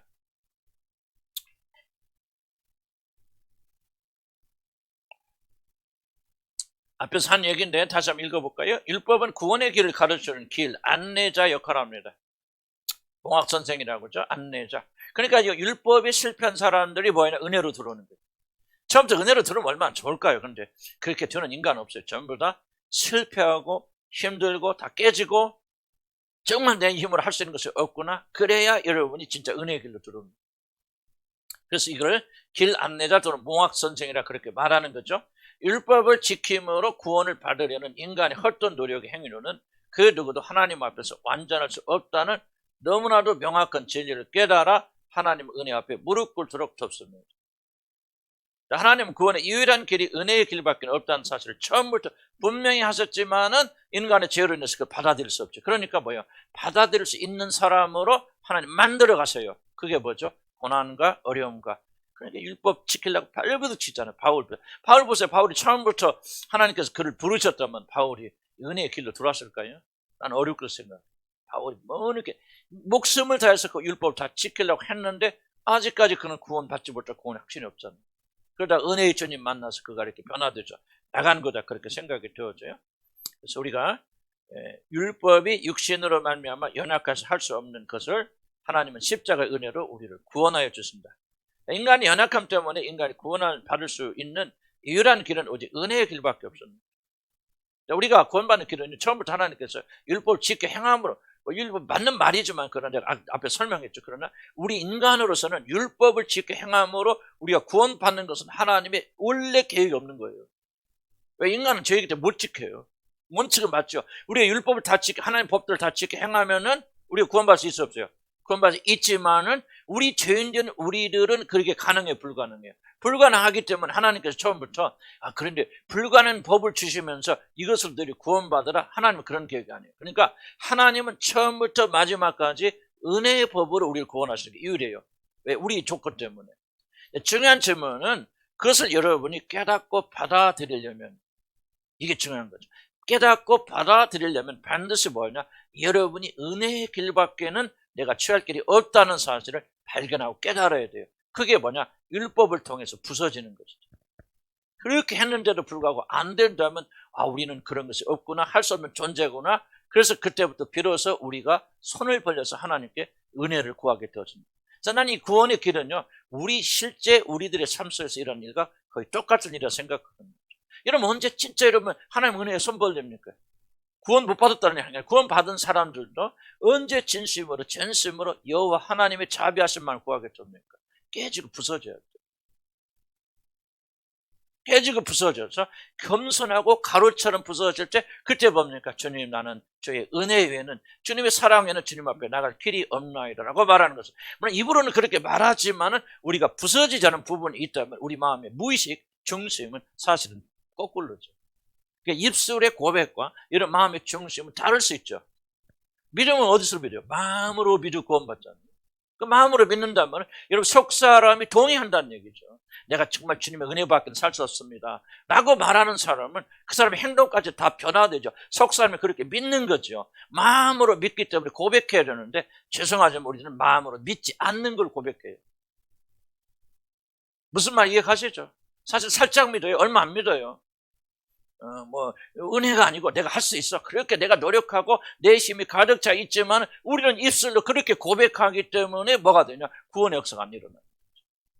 그래서 뭡니까? 마음으로 믿는 것과 그럼 뭐예요? 입으로 시인하는, 뭘 지금 말하고 있습니까? 너희 겉의 행동과 속마음이 일치되어야 구원이 일어난다는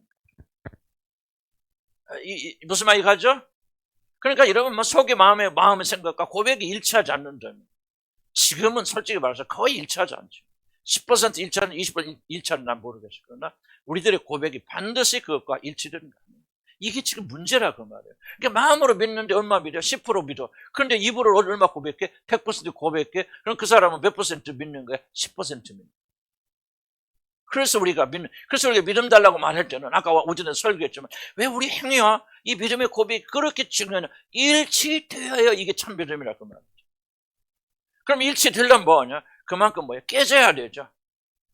정말 내가 이것저것 다 해보았지만 마틴 루터처럼 이것저것 다 해보고 심지어 자기 무릎이 다 깨질 때 피를 흘리면서 고행도 해보고 주의 법들을 다 지켜보았지만은 구원의 확신이 없어. 기쁨이 없어. 나는 주님 만나니 뭐 도대체 이게 무엇이 잘못됐을까 하고 겸손해지니까 내 안에는 이것을 지키나 구원을 받을 수 있는 아무런 힘이 없구나, 능력이 없구나. 옛날에는 이거 하면 되겠지, 이렇게 노력하면 되겠지, 저거 완성하면 되겠지, 그렇게 다 했지만 지금은 그런 것이 없구나 마음속에서 인정하게 될 때 그때 뭐예요? 마틴 루터에게 복음이 열리는 거죠.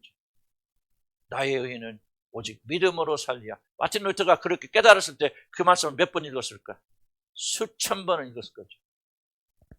목사니까 신학자입니다. 뛰어난 신학자 마틴 루터는 굉장히 뛰어난 신학자입니다. 그리고 왜 그것이 보이지 않았을까? 그게 마음이 겸손하지 않기 때문에. 여러분 구원받지 못한 사람 왜 구원받지 못합니까? 딱 이거 하나입니다. 마음이 아직 겸손해지지 않았어요. 아직도 내가 노력하고 하면 뭘 할 수 있다고 믿고 있기 때문에 여러분 은혜가 안 보이는 거예요. 나도 마찬가지예요. 내가 구원 안 받았고 구원을 받았지만 구원받은 내 안에도 육신이 강한 게 있어서 아직도 내가 할 수 있으면 내 힘으로 무엇이거나 하려고 하는 의지가 노력이 있죠. 내가 할 수 있으면 하나님 의지하지 않는 거예요. 이게 바로 사람이에요. 그래서 하나님께서는 지속적으로 뭡니까? 우리 부수시죠. 아까 말했죠. 굽은 것을 보내주셔서 어떤 노력을 하나 피시잖아요.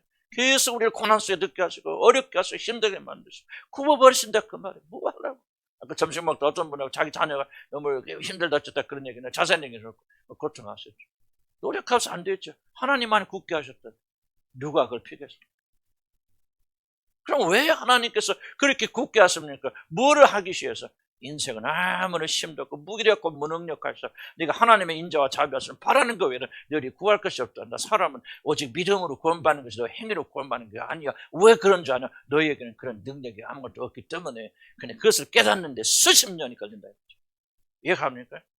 구원 못 받은 게 아니고 구원 받은 사람들이 그 진리를 깨달아서 여러분의 속마음과 겉의 행동이 일치된 식으로 하나님의 인자와 자비를 구하기 때까지는 수십 년의 세월이 걸린다.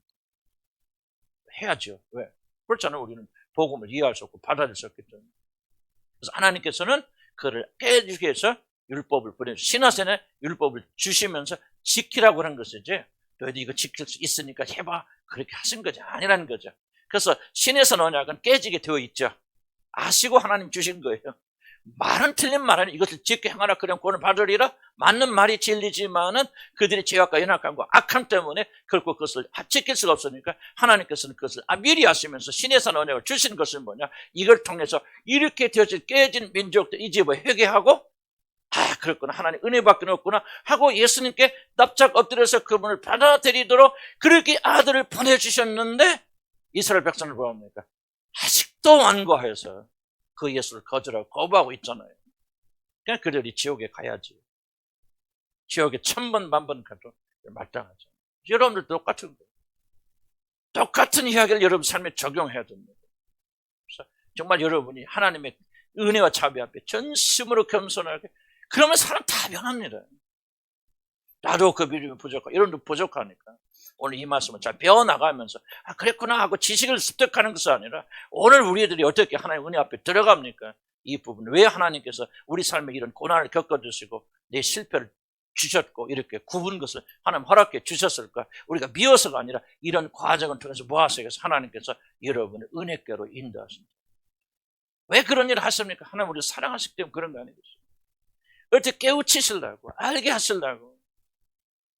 하나님의 사랑이 우리를 강건하는 거예요. 그래서 율법을 주시고 그렇게 한다. 그러나 이 모든 것들은 예수 그리스도의 언약에서 바뀌어진다. 은혜의 길밖에 없다. 이런 것을 강조. 하나님 우리를 구원하신 길은 뭐밖에 없다? 아브라함과 맺은 처음 언약, 은혜의 길, 믿음으로 구원받는 길밖에 없다. 율법 지켜 행해서 구원받는 것은 맞는 말이지만 그것은 우리에게 맞는 말이 아니다. 맞는 것이 아니다. 하나님의 마음에 있는 것이 아니다. 하나님 오직 예수 그리스도를 믿는 믿음으로 그렇게 되어집니다. 자, 20페이지 넘어갑시다. 그럼 예수님이 주시는 새 언약이 뭐냐? 새 언약. 예수님 죽으시면 어떻게 새 언약 한다. 그거 다 이미 아시는 거고 설명할 필요가 없을 것 같아요. 하나님께서 우리에게 주시는 은혜의 길이 바로 예수 그리스도의 죽으심을 믿는 그 길이라 하는 것은 이제 우리가 다 알고 있는 것이고, 그러면 이것이 뭐냐? 첫 번째, 더 좋은 언약이라는 거예요. 과거 행함으로 하는 것보다도 더 좋은 언약이다. 유일한 언약임에도 불구하고 또 더 좋은 언약이다. 왜 더 좋은가? 첫째는 거저받는 선물이다. 자, 율법은 뭐야? 지켜야 되지. 노력해야죠. 그런데 우리는 새 언약은 예수님의 죽으심을 통해서 구원받는 것은 이런 노력할 필요 있어요, 없어요? 없어요, 여러분들. 이건 분명히 해야 됩니다. 여러분, 칭의를 받고 의롭다함을 받고 것은 아브라함이 믿으니 그 믿음을 의로 여기죠. 물론 야고보는, 근데 그 믿음은 뭐냐? 행함이 포함된 믿음이야. 그 믿음을 가진 사람들은 뭐야? 반드시 행함이란 열매를 맺게 되어 있어라고 믿음의 결과를 열매를 말하죠. 야고보도 그 행함이 온전해야 구원받는다는 말이 아니에요. 야고보가 그 말 하는 이유는 뭐냐? 이제 바울이 이걸 하죠. 오직 사람 믿음으로 구원받아. 왜 이야기를 강조했을까요? 바울은 그 유대교는 뭐요? 아니야. 반드시 뭐 행해야 되고 그 다음에 할례를 받아야 돼 하고 율법으로 추가 기울어지죠. 그럼 타락된 인간들은 전부 예수 믿는 믿음에서 율법 지켜야 돼, 할례 받아야 돼 하니까 전부 그쪽으로 가서 믿음을 폐기해버리죠. 이런 상황 속에서 바울은 그들을 가르쳐야 돼서 그게 아니다. 너희들 어렵게 되는 것은 율법을 지켜 행함을 하는 것이 아니라 오직 믿음으로 구원받게 되어진다 하고 믿음을 강조해서 겨우 이쪽으로 갔던 친구들 이쪽으로 왔다 그 말이야. 그런데 인간의 또 죄는 뭐야? 인간의 마음들은 믿음으로 구원받는다 하니까 이제 계속적으로 그렇지, 행함이 필요 없는 거야. 왜 아무것도 필요 없어. 그냥 믿는 믿음만 있으면 우리는 어떻게 살아도 우리가 대하고 뭐가 나와? 구원파가 거기서 나오는 거예요. 구원파. 우리가 어떤 죄를 짓고 잘못을 저질러도 그것은 우리가 지은 게 아니고 육신이 지은 거고, 우리는 믿음으로 구원받았기 때문에 믿음으로 받은 그 순간부터 우리는 행위는 아무런 관련이 없어라고, 또 믿음이 뭐야? 이쪽으로 완전히 가버리잖아요. 반대쪽으로. 그러니까 야고보가 뭐예요? 이거 보니까 문제가 심각하거든. 또 다시 끌어당기는 거죠. 그 믿음은 그런 게 믿음이 아니다. 행함이 동반돼야 돼. 바로 아브라함이 믿음으로 구원받지고 아브라함이 믿습니다 하고 그걸 내 멋대로 살되, 아브라함 믿음 봐봐. 자기 아들을 하나님께 드리라니까 독자 바치잖아. 그런 행함이 있잖아. 순종이 있잖아.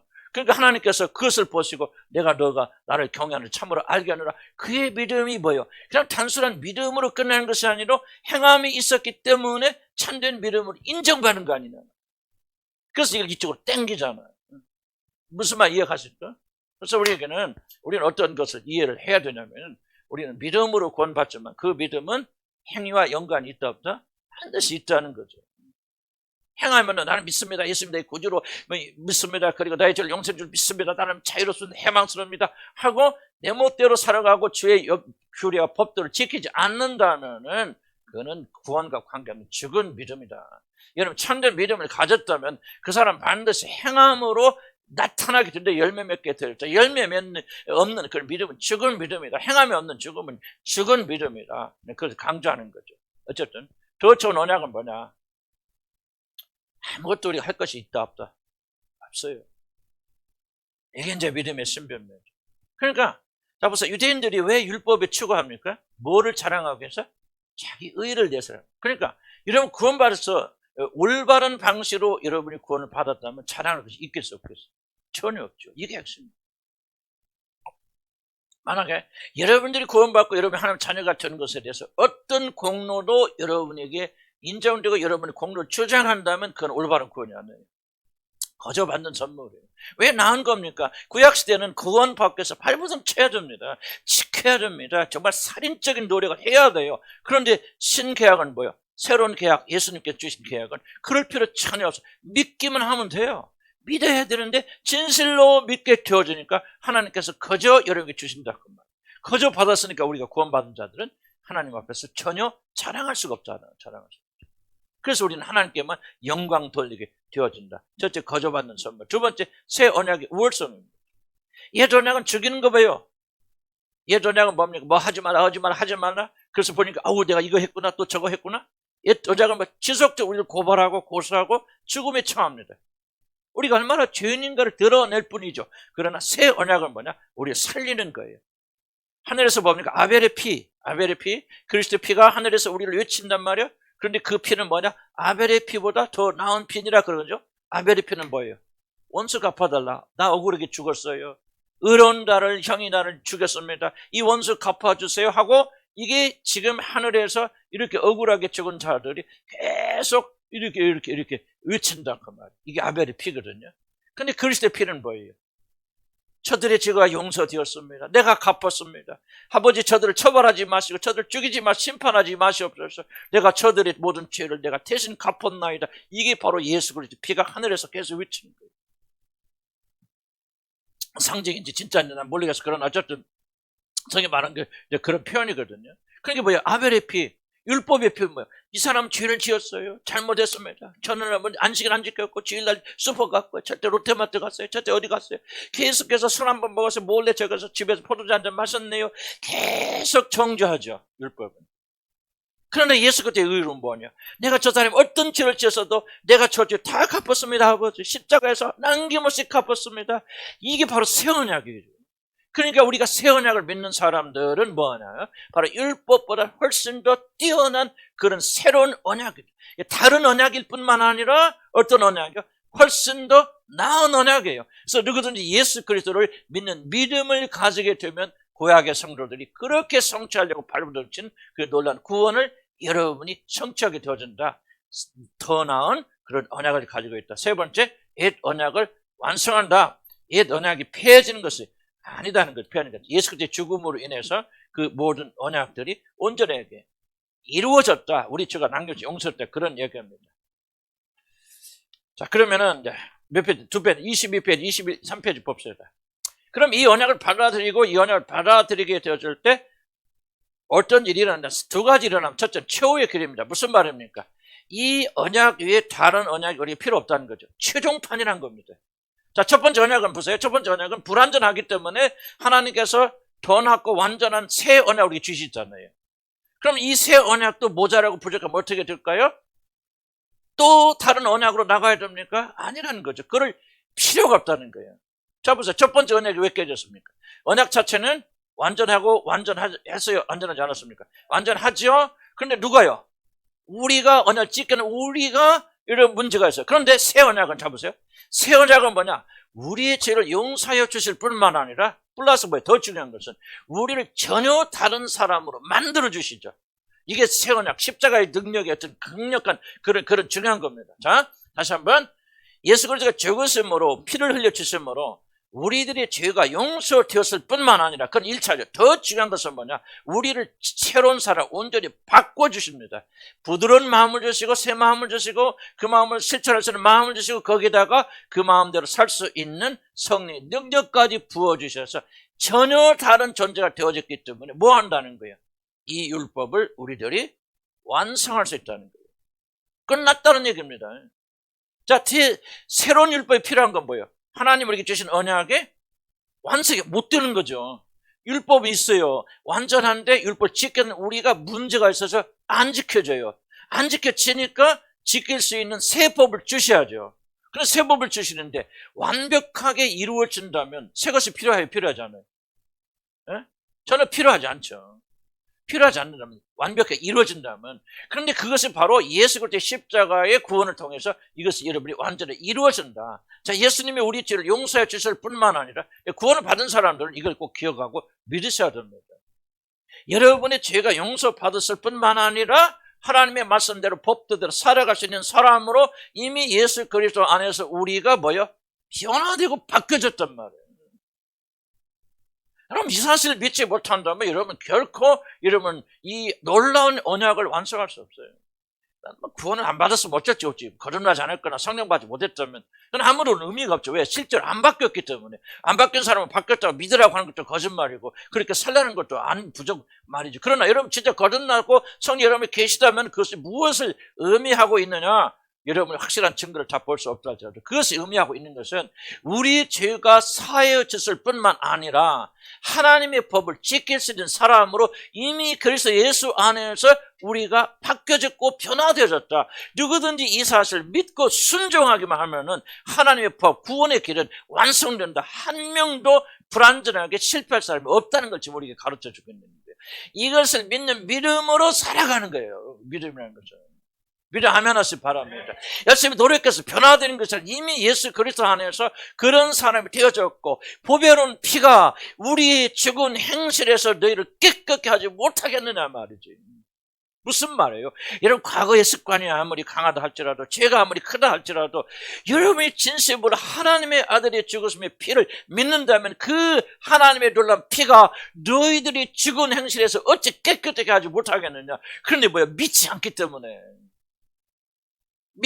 때문에 우리들이 변화된 삶을 살고 있지 못하다는 거야. 새 법은, 새 언약의 법은 뭐냐? 이걸 막 지키라고 하는 게 아니에요. 지켜야 되지만은 지킬 수 있는 사람으로 완전히 바꿔놓고 지켜주시는 거예요. 근데 우리가 그걸 믿지 않아요. 뭐를 봅니까? 자꾸 옛 언약에 갇혀서 옛사람 보는 거예요. 나 같은 사람이 어떻게 내가 매일 이렇게 실패하고 죄만 짓고 나는 그런 거 못해. 이렇게 믿지 않아요. 새 언약 안에서 새롭게 존재가 바뀌었다는 사실을 받아들이지 않기 때문에 뭐가 없는 거예요. 새 언약을 지키는 힘을 우리가 잃어버리고 있고 못하고 있는 거예요. 무슨 말 이해갑니까? 믿음의 믿음이라고 정말 이걸 믿어야 돼요. 이 믿음이 없다면 여러분 죽었다 깨나도 여러분 어떻게 여러분 원수를 사랑합니까? 인간으로서 그게 가능한 얘기입니까? 마누라 죽게 막 걷고 막 남편 막 죽이고 싶은 생각도 들잖아요. 어떻게 그 사람이 계속 그런 행동을 고치지 않고 해나갈 때 어떻게 그 사람을 사랑하고 어떻게 그 사람 용서할 수 있습니까? 여러분 용서하지 못하고 사랑하지 않는다면 못한다면 여러분 구원 못 받습니다. 여러분 그렇게 해야 천국 가는 게 아니라 여러분이 진실로 거듭나고 하나님 자녀가 됐다면요, 여러분 아무리 부족하고 모자라다 할지라도 여러분 마음의 중심 속에 그 생각이 박여있기 때문에 여러분은 그 사람을 용서하고 여러분 그렇게 해나가야 돼요. 그러지 못한다면 여러분 구원받지 못했다는 증거고 하나님 자녀들이 아니고 여러분 지옥 갑니다. 구원이 그렇게 단순한 게 아니고 구원이 그렇게 무기력한 게 아니거든. 그런데 거듭나고 구원받은 사람이 왜 그렇게 무기력하게 됐냐? 오늘 주님께서 이루어진 이 언약을 모른단 말이에요. 잘 이해하지 못한단 말이에요. 여러분의 죄를 사해 줬을 뿐만. 그래서 이 새 언약이 더 나은 언약이에요. 완전한 언약이에요. 누구든지 그 예수 그리스도 안에 있고 그 사람의 죄가 용서되었을 뿐만 아니라 하나님의 거룩하신 피가 여러분에 머물고 있기 때문에 여러분의 어떤 버릇이 있고 어떤 죄가 있고 어떤 잘못이 있고 어떤 성품이 나쁘다 할지라도 그 언약 안에 있는 자들은 하나님의 말씀을 지킬 수 있는 자로 이미 만들어 주셨다는 거예요. 믿음하면 하시 바랍니다. 이 믿음을 가지고 있어야만 우리가 주의 법도와 규례를 지키게 되어지는 거예요. 그래서 여러분 원수를 사랑할 수 있어요 없어요? 있는데 왜 사랑 안 합니까? 이제 그때부터 이게 불순종이 돼요. 여러분, 그게 바로 죄라는 거예요. 여러분 보세요. 할 수 없는데 사랑하라고 하는 게 아니에요. 사랑할 수 있고 사랑할 수 있도록 힘을 주셨고 모든 걸 받고 놓으셨음에도 불구하고 여러분이 옛자에 갇혀서 불순종하고 계시다면 여러분이 하나님 정면으로 대적하고 있는 것이죠. 새 언약에 대한 이 새 언약을 어기면요, 여러분 지옥밖에 갈 데가 없습니다. 천사가 주신 율법에도 그들이 지켜야 될 보호하였거늘 이 거룩한 큰 구원을 너희들이 무시하고 가볍게 여기면 그들이 받을 벌이 어떠하겠느냐. 시부에서 그렇게 말하지 않습니까? 왜 그 죄가 적겁니까? 여러분, 구약시대 성도들이 불순종하는 거, 지금 여러분이 불순종하는 것은, 우리들이 불순종하는 것은 비교가 안 되게 커요. 우리들이 죄가. 왜 구약 성도들 하고 싶어도 못해요? 능력이 없어요. 성령이 그들에게 거하시지 않고 그들의 마음 변하지 않고 부드러운 마음을 안 바꿔놓으셨어요. 그러나 새 언약은 뭐요? 이미 바꿔서 부드러운 마음을 주셔서 여러분 주셨고, 그리고 하나님의 능력도 주셨고 온전히 지킬 수 있는 사람을 만들어 주셨는데 여러분 완고하게 버티고 불순종하면 그 사람이 지옥밖에 어디로 가겠어요? 변명할 수 없어요. 이제 여러분들은 왼쪽을 때리면 어떻게 오른쪽을 돌려 어떻게 합니까? 그런 질문을 던지면 안 돼요. 우리는 해야 돼요. 왜? 할 수 있는 사람 만들어 놓고 하나님 지키라고 말하는 거지. 이게 새 언약이요. 옛 언약은 그렇게 지킬 수 있는 사람으로 만들어 놓지 않고도 그렇게 순종하고 그렇게 하면 내가 너를 구원해 주겠다고 말씀하지만, 새 언약은 예수 그리스도 안에서 너희 모든 죄를 다 사여주고 그렇게 할 수 있는 사람을 만들어 놓고 그렇게 순종하라는 거예요. 그런데 왜 안 합니까? 그러니까 우리들이 죄가 훨씬 큽니다. 새 언약을 줍니다. 믿음으로 살아야 돼, 그리스도인들. 아멘. 저와 여러분, 조직을 믿지 못해. 인간적으로 생각해. 아우, 지금 막 그냥 이렇게 되잖아. 그때 뭐를 생각해 줍니까? 하나님이 주신 명령은 우리가 지킬 수 있는 힘을 주셨기 때문에, 새 언약에 들어왔다면, 예수를 주로 받아들였다면, 그리스도의 보배는 피를 믿는다면 이미 여러분의 죄가 용서되었을 뿐만 아니라 여러분은 죽은 행실을 깨끗게 하셔서 얼마든지 능력 있게 살 수 있는 권세와 능력 주셨으니 우리는 순종하는데 불순종하는 거예요. 뭐라고 성경이 말하니까, 내가 한번 비춤받고도 비춤받고 여러분 뭐합니까? 범죄하면 다시 그를 회개해요. 드릴 수 있는 회개가 없다고 말합니다. 하나님의 아들을 현저하게 욕보인 것이다. 여러분, 우리가 그런 죄를 범하지 말아야 되지 않습니까? 우리가 변명하면 되고, 이제는 불순종의 죄를 용서, 회개하달라고 그렇게 말하면서 새 언약을 여러분 받아들이면서 자유하게 될 뿐만 아니라 우리는 정말로 옛 언약과 비교되지 않는 새 언약이 들어와 있다는 것입니다. 여러분, 이미 구원 받았어요. 믿음으로 우리는 새 사람이 되어졌어요. 믿음으로 하나님의 백성이 되었어요. 바울이나 그 고대 사람들이 그렇게 목숨 걸고 지켜서 해도 안 되는 것을 우리는 오직 믿음 하나로 우리는 승리해서 그런 사람이 되어졌고 새 언약 속에 들어왔어요. 그럼 우리가 그 사실을 믿고 살아가야 돼요. 변명하면 안 돼요. 주님의 교인들이. 아멘. 뭐 출신이 어떻고 과거가 어떻고 제발 그만 좀 얘기해. 내 성질이 없고 기질이 어떻고 그래서 불순종해도 된단 말입니까? 여러분, 성격이 그러니까 여러분 아무렇게 살아도 된단 말입니까? 그건 거짓말이고 속아나면 안 됩니다. 이미 여러분은 새 언약 속에 있어요. 온전히 구약성들이 이를 쏘는 아브라함의 후손들이 되었고 아브라함처럼 믿음의 자손들이 되었고, 이런 자식을 바치라 그러면 두말하지 않고 순종하는, 참으로 여호와를 경외하는 그런 믿음을 이미 우리는 저와 여러분 가지고 있다는 사실 믿으시길 난 주에는 간절히 축복합니다. 이 사실을 믿고 승리하거든 이 사실을 믿지 않고 패배하거나 둘 중에 하나예요. 우리에게 하나님 요구하시는 것은 엄청난 것이고 더 중요한 것은 엄청난 것을 다 이룰 수 있는 힘을 우리에게 주셨다. 최후의 결이다. 더 이상 언약 없다. 우리는 완성된 언약서 이미 들어왔다. 이 사실을 믿는 자들은 이런 죽어도 어디 갑니까? 천국 가요. 그러니까 천국 그만 걱정하시기 바랍니다. 죽어도 천국 가요. 아멘. 다 끝났습니다. 다른 거 없어요. 오직 복음 지켜야 돼요. 그런데 다른 데서 보면 공격하잖아요. 마치 이 복음이 잘못된 것처럼, 더 이상 더 다른 것이 필요한 것처럼, 우리 제가 용서받는 이 복음이 필요하지만 그 다음에는 우리가 심리학이 필요하고 윤리학이 필요하고 뭐가 필요하고 전부 교회 들어서 나 그게 가슴 아프고 나 공격하는 게 아니에요. 들을 때마다 가슴이 아픈 거예요. 왜 하나님의 강단에서 이 진리의 복음이 선포되지 않고 오늘날 이 교회에서 뭡니까? 윤리나 도덕이나 왜 인문학이 또 요새 뭡니까? 인문학의 핵심이 뭔지 압니까? 전부 다 하나님을 배척하고 인간을 중심에 두는 게 학문의 핵심이 인문학인데, 지금 큰 교회 가보세요. 다 목사들 요즘 뭐하고 저는 인문학 강의하고 있어요. 이게 교회가 타락해서 그래서 힘이 없어지는 거 아니에요? 여러분들은 정말 끝까지 죽을 때까지 완전한 이 언약, 더 이상 필요 없어요. 오직 예수 그리스도 하나만 선포되고 그분의 죽으심을 오는 그 시간까지 선포해야 돼요. 그 위에 다른 언약 없어요 하면 충분해요. 완전하고 완벽합니다. 믿음 달라 기도하세요. 그래서 여러분 주의 명령대로 사시면 이런 위대한 일을 하실 수 있습니다. 그렇게 해야 되고 기도합시다.